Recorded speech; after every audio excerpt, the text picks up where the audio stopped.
Ahojte, volám sa Ivan. Prechádzam okolo schátranej vrátnice. Je zasypaná suťou a zahádzaná odpadkami. Zamestnanci pracujúci v areáli tadiaľto už nechodia. Práve sa nachádzam v bývalých odevných závodoch v meste Trenčín. Veľká časť starého areálu je stále využitá. Chátrajú len okrajové časti. Vyzerá, že som vstúpil do nejakého skladu. Nábytok je relatívne moderný, ako by pochádzal z nejakej kancelárie, ale stojí tu už dlho, všetko je pokryté hrubou vrstvou prachu. Nič nebude už nikdy využité. Kedysi v tejto búdke bola kancelária majstra.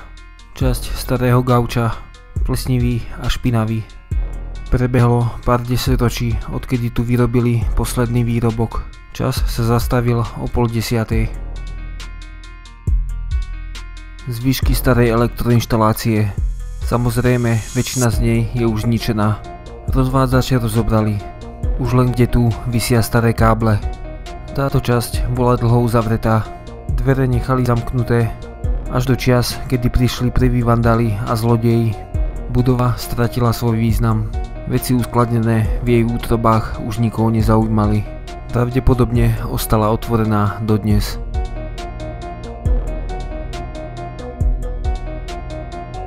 Vchod do výrobnej haly. Príkaz zatvárajte dvere, prievan. Napísaný na kartóne. Museli ho sem nalepiť veľmi dávno. V priemyselnom areáli kedysi začínala OZETA. Výrobný proces odštartovali 19. februára 1940. Spočiatku zamestnávali niečo cez 30 ľudí. Šili len nohavice. Mám pocit, že som sa dostal do skladu stavebnej firmy, ktorá už vybudovala, čo bolo treba. Zvyšný materiál niekto zaplatil aj napriek tomu, že ho nikdy nepoužili. Medzi suťou leží aj pár dokumentov. Sú tu nákresy dielov strojárskej výroby. Kreslené ceruzkou, žiaden AutoCAD. Už nie je veľa majstrov v produktívnom veku, ktorí by to dokázali vytvoriť na obyčajnom sústruhu. Ťažko povedať, na čo všetko slúžila hala v priebehu storočia. Pokračujem ďalej v prehliadke chátrajúcej časti areálu. Samozrejme len tej, ktorá je voľne prístupná. Za zánovnú, poškodenú bránu nepôjdem. Hore za modrými dverami sa nachádzala trafostanica. Je už mŕtva, odpojená. Nepočuť bzúčanie transformátora. Naľavo je častovárne, výrobná hala. Zem pokrýva mach. Časť drevenej strechy sa už zrútila. Steny aj okná posprejovali. Nie sú tu žiadne stroje ani vybavenie. Myslel som, že továreň bude zachovalejšia. Hmota na zemi pripomína sklenú vatu, tepelnú izoláciu. Niektoré časti vyzerajú zadimené. Kedysi dávno v tejto časti továrne vypukol požiar. Myslím, že práve v tejto miestnosti. Všimnite si rozdielne farby steny. Približne od metrovej výšky tmavne. Posledné zvyšky oznamov na starej nástenke. Dielo skazy dokončila presakujúca voda. Ťažko poškodená strecha je už len na okrasu. Pomaly sa začne samovolne rúcať a pochová zvyšok továrne. Do Trenčína som prišiel príliš neskoro. Všetko je posprejované a zničené. Kancelárie sa premenili na smetisko. Ostala len hrba rozbitého nábytku a suti. Zachovalo sa veľmi málo. Verím, že len vďaka prieskumníkom, ktorí hľadali dôkaz ľudskej prítomnosti v odpadkoch okolo. Staré záznamy z roku 2004. Nie je to až tak dávno. V kúpeľniach ostali už len kachličky, nič viac. Vodovodné batérie či ventily sú už dávno preč. Na stenách nie je miesto pre nové grafity.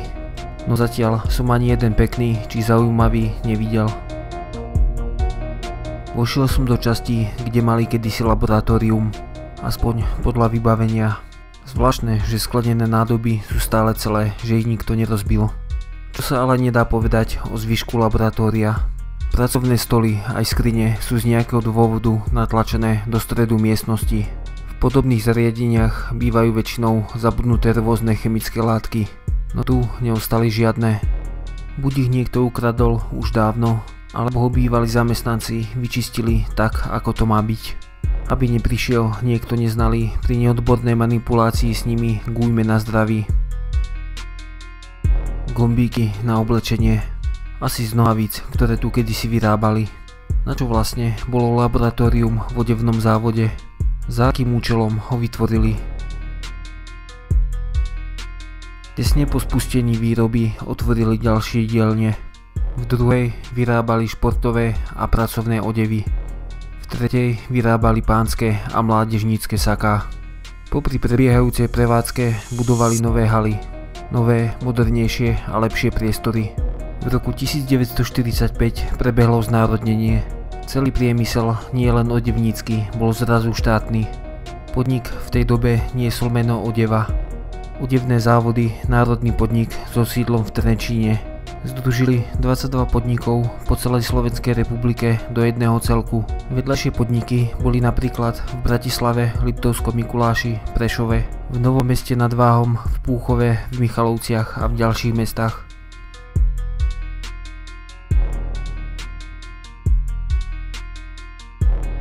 Najvyššie poschodie sa ničím neodlišuje.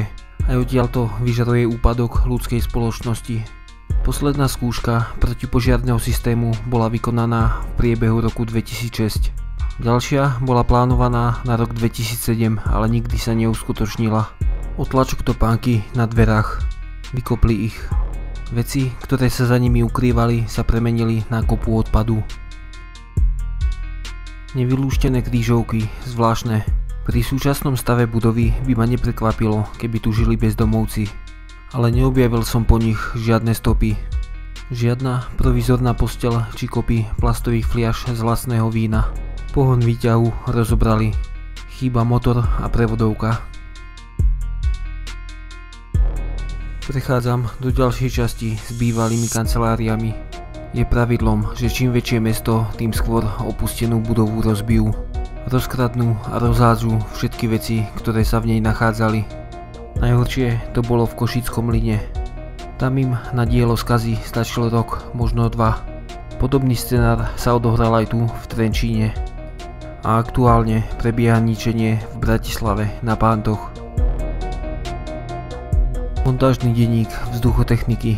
Záznamy pochádzajú z roku 1989. Nedávno tu bolo oveľa viac historicky zaujímavých dokumentov. Už sú poškodené a navlhnuté, väčšinou nečitateľné. Po roku 1990 sa odevné závody zmenili na akciovú spoločnosť. V tej dobe štát vlastnil 100% akcií. Spoločnosť pomenovali OZ Trenčín. V tej dobe mali 6,5 tisíc zamestnancov. O 2 roky neskôr, v 92. sa akcie rozdelili medzi 18 000 právnických a fyzických osôb. Dnes už nie je pochyb, že to bol začiatok konca. V 99. sa počet majiteľov zredukoval, no majiteľov bolo stále priveľa.